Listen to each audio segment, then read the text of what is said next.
আজ টিপিআইটি কল্যাণী আমাদের 4th annual convocation, সেটা আজকে অর্গানাইজ হচ্ছে।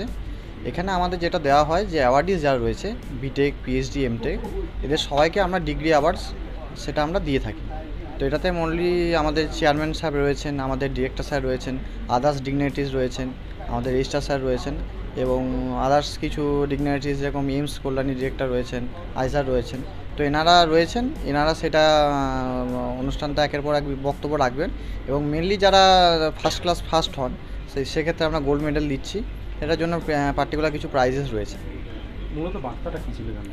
বার্তা হচ্ছে, এটা আমাদের 4th অ্যানুয়াল কনভোকেশন, প্রত্যেক বছরই প্রায় আমরা এটা করে থাকি। এটা কি হয়, প্রত্যেক ইয়ারের যারা পাস আউট স্টুডেন্ট হয়ে যায় তাদেরকে আমরা ডিগ্রিটা অ্যাওয়ার্ড করি। সেখানে ফার্স্ট ক্লাস ফার্স্ট থাকে, সেকেন্ড থাকে, থার্ড থাকে, তাদেরকে আমরা যেরকম ফার্স্ট ক্লাস ফার্স্টকে আমরা প্রেসিডেন্সিয়াল মেডেলটা দিয়ে থাকি। তো এটাই হচ্ছে মূল আমাদের উদ্দেশ্য। কতজনকে দেওয়া হবে? এই মানে অ্যারাউন্ড আমাদের 100+ স্টুডেন্ট রয়েছে, কিন্তু প্রেজেন্ট 55 অ্যারাউন্ড রয়েছে সমস্ত মিলিয়ে। এখানে বিটেক রয়েছে, পিএইচডি রয়েছে এবং এমটেক রয়েছে। গোল্ড কতজনকে দেওয়া হবে? গোল্ড দেওয়া হয় যিনি ফার্স্ট ক্লাস ফার্স্ট হন তিনি, তাকে গোল্ড আমরা দিয়ে থাকি। আপনার নাম, পরিচয়? সৌরভ গো, টিপিআইটি কল্যাণী। পরিচয়? আমি হচ্ছে জুনিয়র অ্যাসিস্ট্যান্ট ডিরেক্টর অফিস।